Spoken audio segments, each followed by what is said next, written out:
ఆంధ్ర విశ్వవిద్యాలయం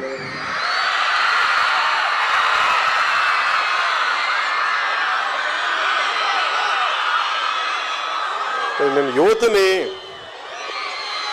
ఎందుకు ఇంత బలంగా నమ్ముతాను, ప్రేమిస్తానంటే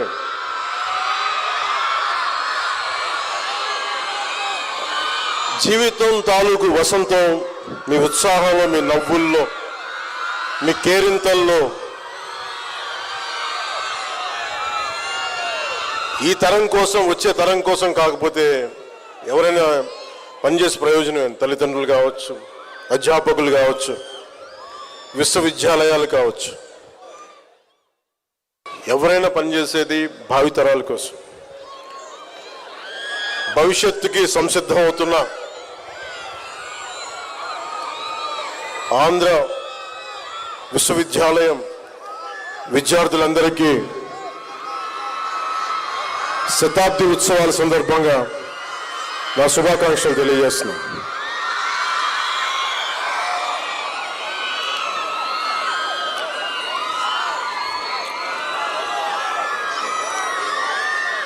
నన్ను 100 సంవత్సరాలు ఆంధ్ర విశ్వవిద్యాలయం శతాబ్ది ఉత్సవాలకి, ముగింపు వేడుకలకి, ఈ కల్చరల్ ఫెస్టివల్కి నన్ను ముఖ్య అతిథిగా పిలిచినందుకు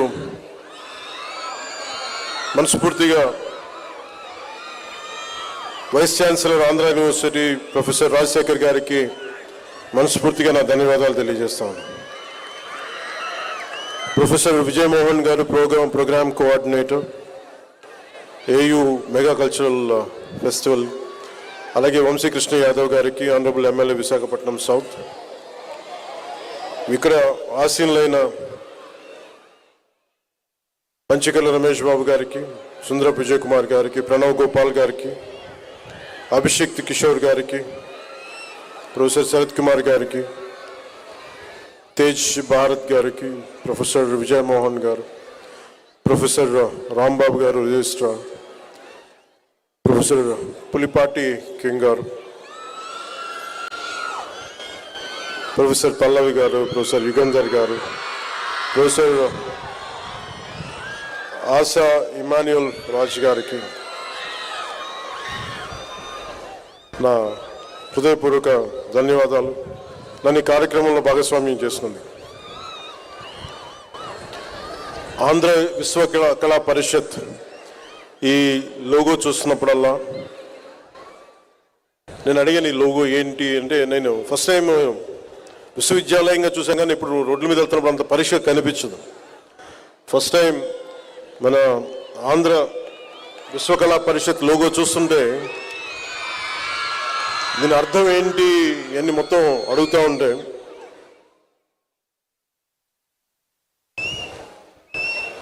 మన యూనివర్సిటీ గొప్పదనం గురించి మాట్లాడబోయే ముందు మన యూనివర్సిటీ ఎంబ్లమ్ ఎంత గొప్పది, ఎంత అందంగా చేశారని, దాని విలువలేంటి, దాని విజన్ ఏంటి, ఇవన్నీ చెప్పడానికి మన యూనివర్సిటీ లోగోలో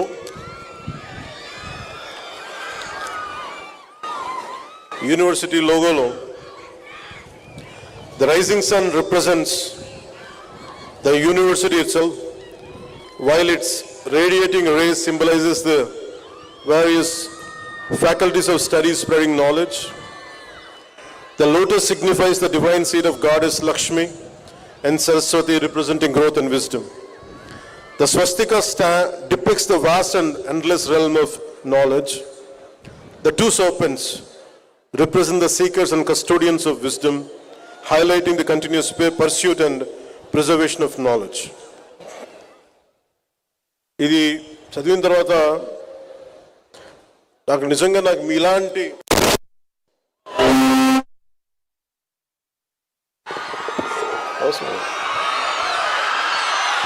మీ జోషి మైక్ కూడా వచ్చినట్టు కదిపితే గోల్ చేస్తుంది. మనం మాట్లాడుకున్నాం, ఒక సంభాషణ చేసుకున్నాం.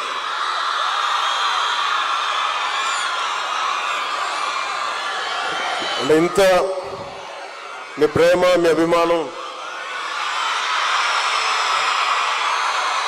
ఒకళ్ళు కోరుకుంటే రావి. నేను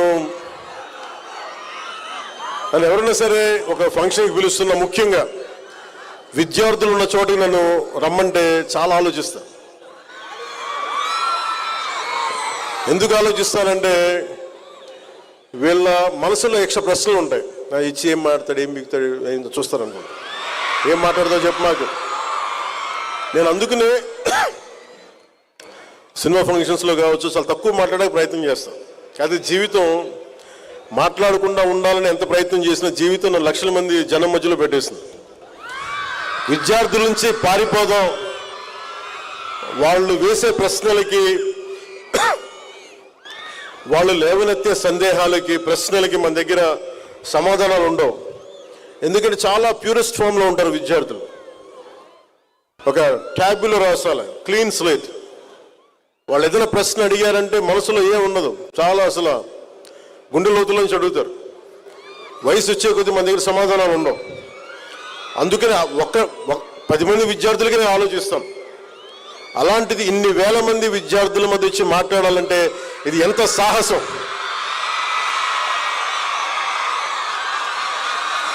ఒక అరాచక ప్రభుత్వాన్ని ఎదుర్కోవడం కంటే కూడా చాలా సాహసం.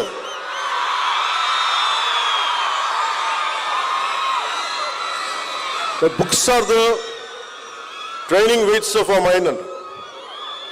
అలాంటిది పొద్దున్న లేస్తే పుస్తకాలతో కుస్తీ పట్టే మీతోటి ఒక మాట మాట్లాడాలి అంటే ఎంత ఆలోచించాలి.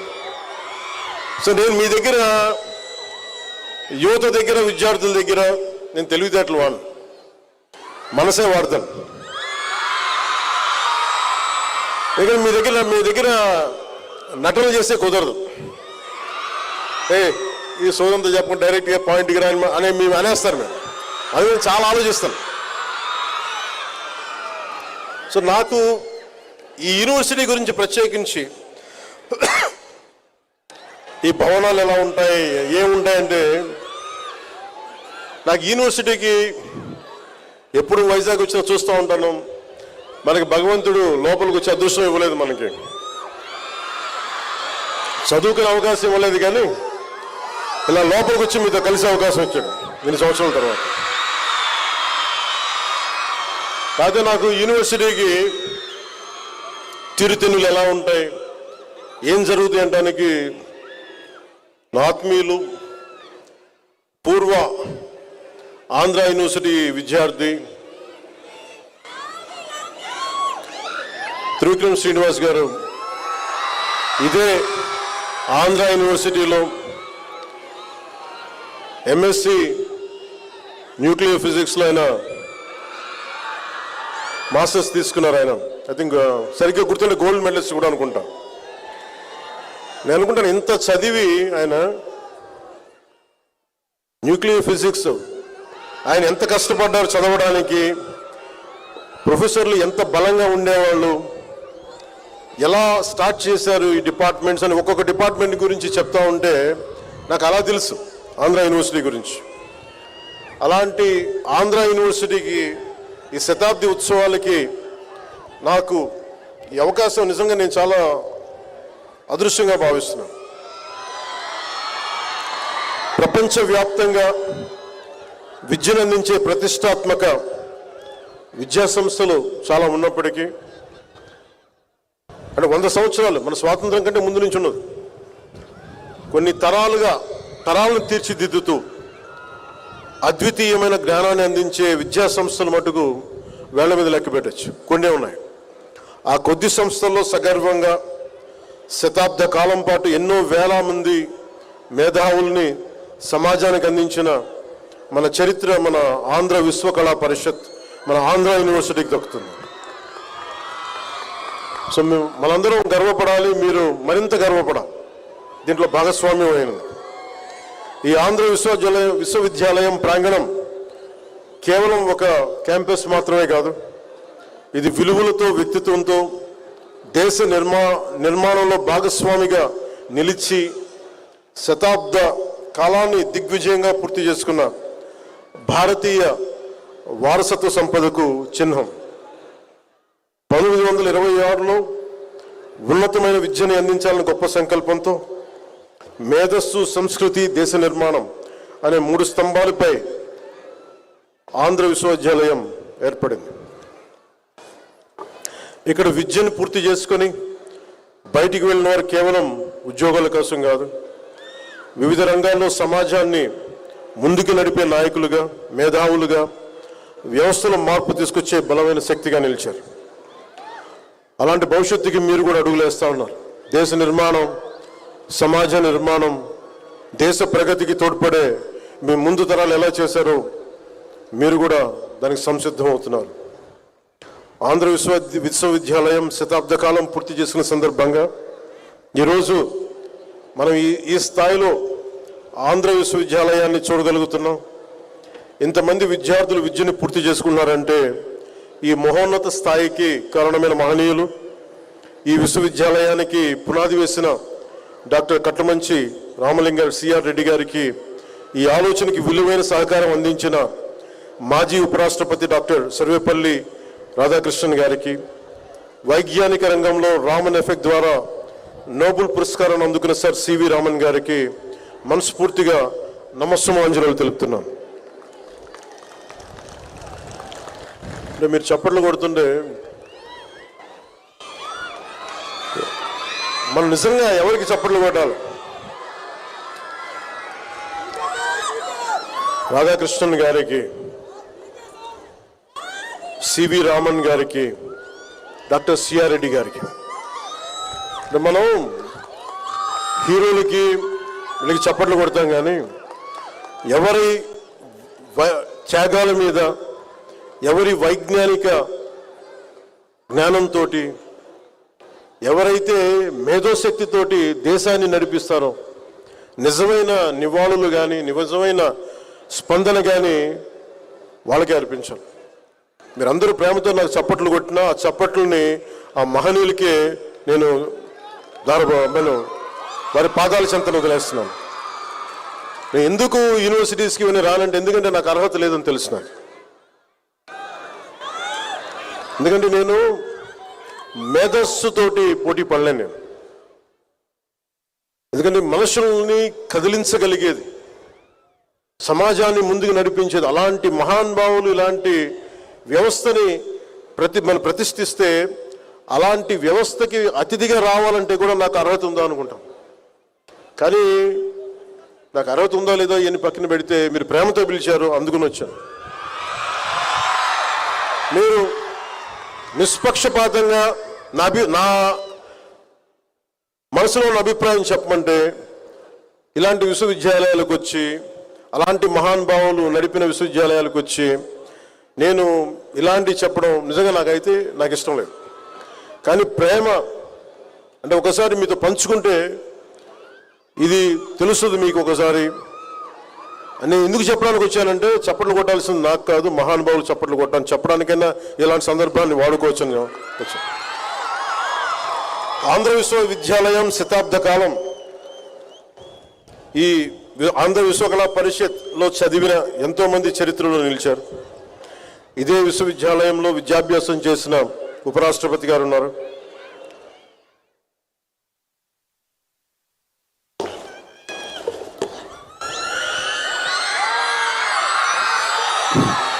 మన జీవితంలో ఎటువైపు వెళ్ళాలి అనే మార్గాన్ని ఎంచుకునే ఆలోచన మనకి చదువుతో, యూనివర్సిటీతో మొదలవుతుంది.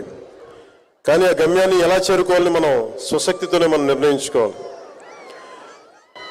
మీరు కేవలం ఈ విశ్వవిద్యాలయం విద్యార్థులు మాత్రమే కాదు, మీరు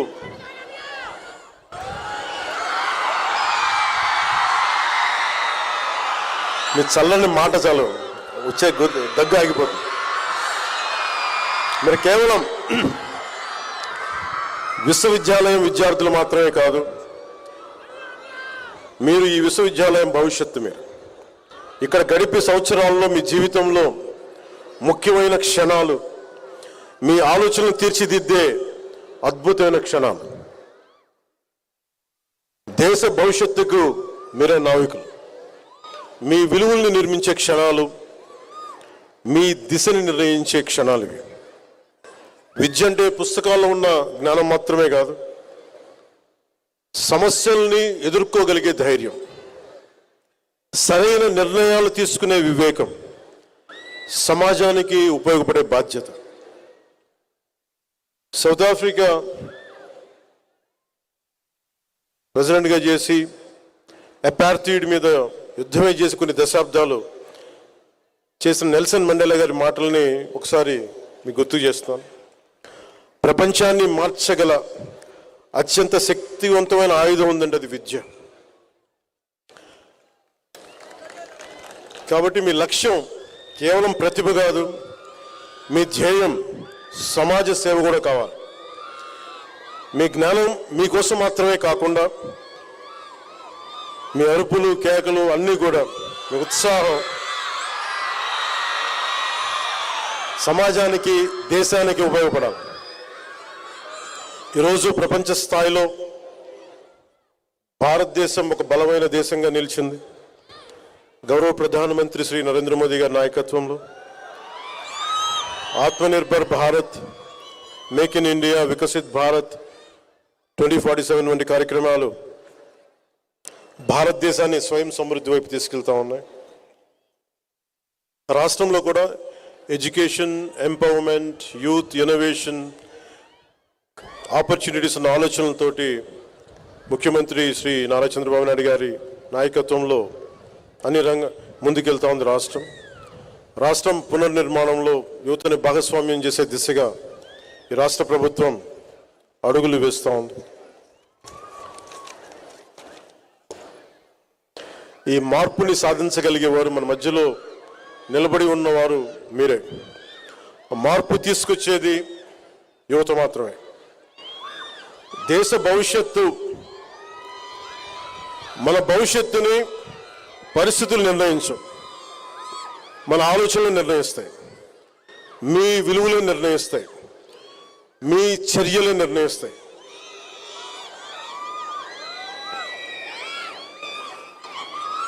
మీ విజ్ఞానం, మీ ఆలోచనలు ఇవన్నీ కూడా ఒక పరిష్కార మార్గాలుగా రూపాంతరం చెందాలి. మీ కృషి సమాజానికి ఉపయోగపడే అర్థవంతమైన మార్పు కావాలి. Your knowledge must translate into innovation, your ideals into solutions, your efforts into meaningful change that will benefit our larger society and our country. Dream with conviction, work with dedication, lead with integrity. బలమైన నమ్మకంతో కలలు కనండి. కలలు కను నీ కలల్ని తొక్కుతూ నడుస్తున్న కాళ్ళని ఖండించే వరకు కలలు కనండి. Don't stop dreaming. అందుకని బలమైన కలలు కనండి. నిరంతర కృషితోటి మీరు ముందుకు సాగండి. నిబద్ధతతోటి మీరు నాయకత్వం వహించండి. ఈ ఒక్క 4 మాటలు చెప్పి నేను ముగిస్తాను. ఇది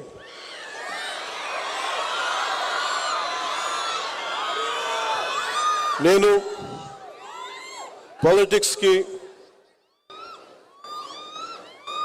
నేను మెయిన్గా రావడానికి ఒకటి నన్ను తీసుకొచ్చింది, భావితరం. ఎందుకంటే చరిత్ర చదువుకుంటున్నప్పుడల్లా చాలాసార్లు నేను భగత్ సింగ్ త్యాగం గురించి చెప్తా ఉంటాను. అతని ఫిలాసఫీ కానీ, ఒక భగత్ సింగే కాదు, ఎవరో ఎంతోమంది మహానుభావులు చిన్న వయసులో చనిపోతే వాళ్ళ చావులు దేనికి వచ్చినాయి, ఎందుకు చనిపోయారు, ఏ త్యాగాల కోసం చనిపోయారు, ఒకసారి చదివినప్పుడల్లా, ఉదాహరణకి ఫ్రీడమ్ ఎట్ మిడ్ నైట్ అనే పుస్తకం చదివితే ఎందుకు దేశ విభజన జరిగినప్పుడు ఎలా జరిగింది, ఎంతమంది చనిపోయారు, ఎన్ని లక్షల మంది చనిపోయారు, ఎన్ని కోట్ల మంది నిరాశ్రులయ్యారు, ఇవన్నీ చదువుతున్నప్పుడల్లా స్వార్థంగా బతకలేం నిజంగా గుండెలోకి తీసుకుంటే. చదివిన చదువు వృధా కాదు. ఇప్పుడు నేను యూనివర్సిటీలకి వెళ్ళలేదు, కానీ యూనివర్సిటీలకి వెళ్ళిన పిహెచ్డి విద్యార్థులా చదువుతాను నేను కూడా ఇప్పుడు రోజు. అంటే నేను ఏం నమ్ముతానంటే, పాపులారిటీ ఉండొచ్చు, కానీ పుస్తకాలని చదివి ఆ జ్ఞానాన్ని అనుభవ రూపంలో తీసుకొచ్చి అది ఒక విజ్డమ్గా మారకపోతే మటుకు మనకి లోతుపాతులు అర్థం కావు. నాకు మంచిగా జరిగింది అనుకుంటా, నేను రెగ్యులర్ కన్వెన్షనల్ ఎడ్యుకేషన్ లేకపోవడం వల్ల నాకు భయాలు లేవు. నేను అందుకనే చాలా బాధ్యతగా నేను ఒకటే అనుకున్నా, నా ఆఖరి శ్వాస వరకు భావితరాల కోసం నేను పనిచేయాలి. ఒక సినిమా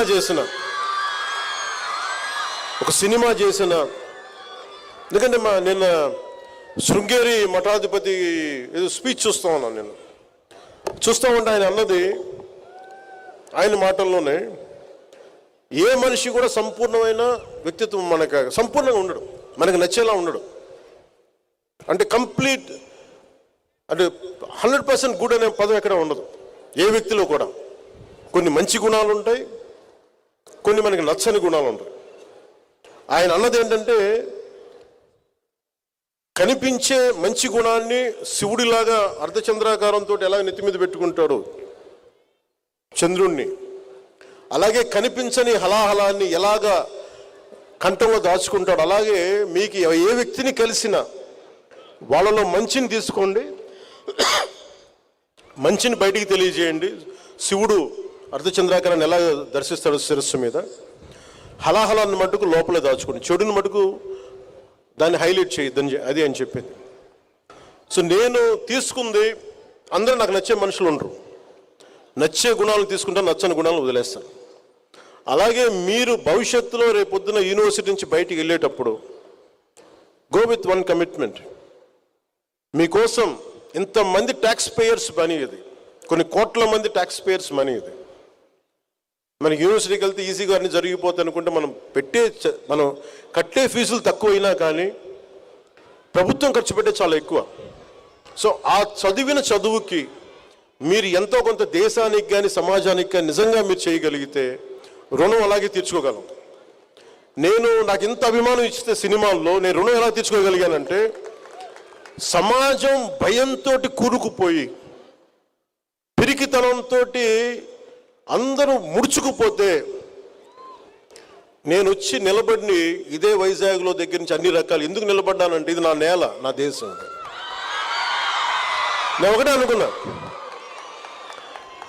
నా చెల్లెళ్ళ భవిష్యత్తు ఇది, నా బిడ్డల భవిష్యత్తు ఇది అనుకున్నా,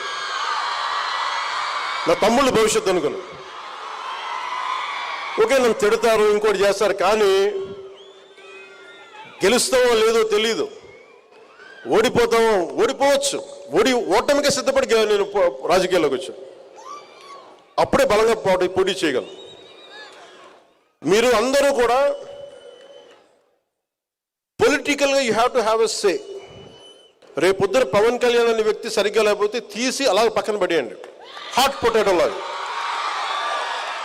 అంటే మీకు ఎందుకు చెప్తున్నానంటే, మీ భవిష్యత్తు ఎవరు నచ్చలేకపోయినా you have to have a say in day to day political affairs. అది మీరు రాజకీయాల్లోకి రావక్కర్లేదు, కానీ you have to have a say.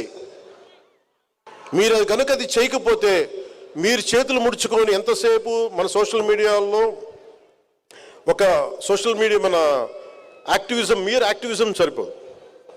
Sometimes universities should become should churn on good ideologies. I love you.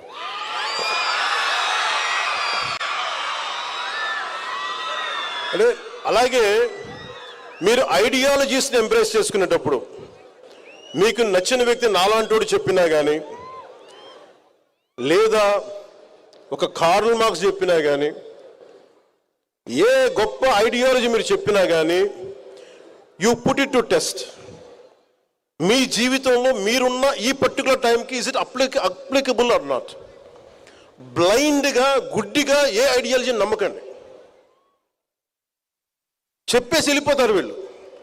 నేను ఎందుకు ఈ బాధ మీకే చెప్తున్నానంటే, 70ల్లో ఒక పర్టికులర్ ఐడియాలజీ పట్టుకొని, నేను 90sలో ఒక పర్టికులర్ ఐడియాలజీ పట్టుకుని 80sలో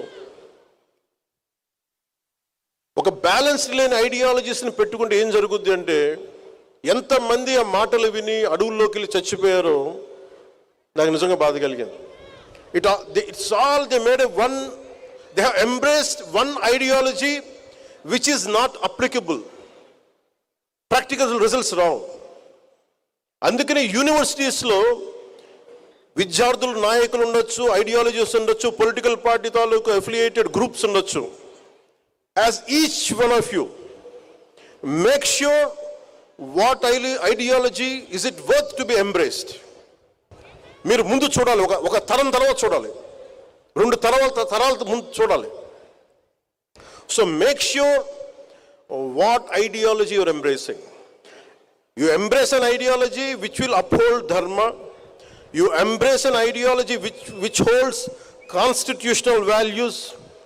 You embrace an ideology which will show gratitude to the nation which has given you birth. ఇవి ఏది ఫుల్ఫిల్ కాకపోయినా దాంట్లో there is a shortage in that ideology. There is a shortfall. అందుకని మీరు ఎంబ్రేస్ చేసుకునేటప్పుడు ఐడియాలజీని చాలామంది ప్రభావితం అయిపోతారు. మీరు చాలా ప్రభావితమైన వయసు ఇది. నా అలాంటి వాడు చెప్తే టక్మని నమ్మేస్తారు. You have to put me for test. నేను 25 సంవత్సరాలు ఎందుకు ఉంటాను రాజకీయాలని చెప్తున్నానంటే I like to be tested. నిలబడాలి కదా. ఒకడు వచ్చి చేతులు ఒప్పుకుంటా వచ్చేసే కుదరదు. అట్లా నువ్వు నిలబడాలి, నలగాలి. నేను ఇదే మాటలు 2014లో చెప్పేవాడిని కాదు, 2025కి చెప్తున్నాను. నలిగి మాట్లాడుతున్నా, దెబ్బ తిని మాట్లాడుతున్నా. అలాగే లైఫ్ టైం, జీవితకాలం మీరు ప్రతి ఐడియాలజీని మీరు టెస్ట్ చేయాలి. Your thinking minds, your capable minds. అందుకని మీరు every ideology go beyond communities, go beyond caste. మన అన్ని సోషల్ నార్మ్స్ తీసేయలేం, కానీ when it comes to common minimum program కింద you look out for humanity, look out for the well being of the nation, look for the integrity of society. ఇవన్నీ ఆలోచించి దాంతోపాటు మీరు బంగారు భవిష్యత్తు మీకు ఉండాలి మనస్ఫూర్తిగా. ఎందుకంటే it all needs one right mind. మీలో ఎంత శక్తి ఉందో మీకు తెలియదు. ఒక్కొక్కళ్ళు మీ గురించి మీకు తెలియదు. మీలో ఉన్నది ఒక న్యూక్లియర్ ఎనర్జీ, మీది విస్ఫోటన ఉంటుంది మీలో. అది మీరు ట్యాప్ చేయగలగాలి. ఎంత అమేజింగ్ పొటెన్షియాలిటీ ఉంటుందంటే నాలంటూ ఒకటి చేయగలిగాడు. ఎప్పుడో ఒక 30-40 years బ్యాక్ నేను అనుకునేవాడిని, కలలు కానివాడిని, నాకు ఇలా చేయాలి అంటే it all needs one thought. ఎప్పుడైతే యద్భావం తద్భవతి అనే ఒక భావాన్ని మీరు పెట్టుకుంటారో, ఒక భావాన్ని నమ్ముతారో, దట్ భావ becomes Mantra, that Mantra becomes Sadhana, that Sadhana will give you results. ఎప్పుడు మీరు ఏదైనా సరే, గుడ్ బ్యాడ్, ఏదైతే మీరు బలంగా పట్టుకుంటారో మీకు అదే ఇస్తుంది. సో అలాంటి అద్భుతంగా ఒక బలమైన ఆలోచనలతోటి, ఒక నిర్దిష్టమైన ఆలోచనలతోటి దేశానికి ఉపయోగపడేది, మీకు ఉపయోగపడేది, మీ తల్లిదండ్రుల్ని గర్వంగా మీ వైపు మీ గురించి చెప్పుకునేలాగా, మీ స్నేహితులందరూ గర్వపడేలా చెప్పుకునే భావజాలాన్ని, చదువుల్ని చదివి మీరు మన దేశానికి, సమాజానికి మీకు ఎంతో ఉపయోగపడాలని మనస్ఫూర్తిగా కోరుకుంటూ, మీకు ఇలాంటి అవకాశాలు ఇచ్చిన ఆంధ్ర యూనివర్సిటీని, ఈ ఆంధ్ర యూనివర్సిటీ జ్ఞానదీపంగా నిరంతరం ప్రకాశిస్తూ నిలవాలి. మీరు ప్రతి ఒక్కరూ ఒక బాధ్యత గల భారత పౌరులుగా, దూరదృష్టి గల నాయకులుగా, నాయకులు అంటే not just political leaders at every role, every domain ఎదగాలని ఆశిస్తూ, మీరు అద్భుతమైన విజయాలను సాధించాలని ఆశిస్తూ, మీ అందరికీ నా హృదయపూర్వక శుభాకాంక్షలు. జై భారత్, జై హింద్.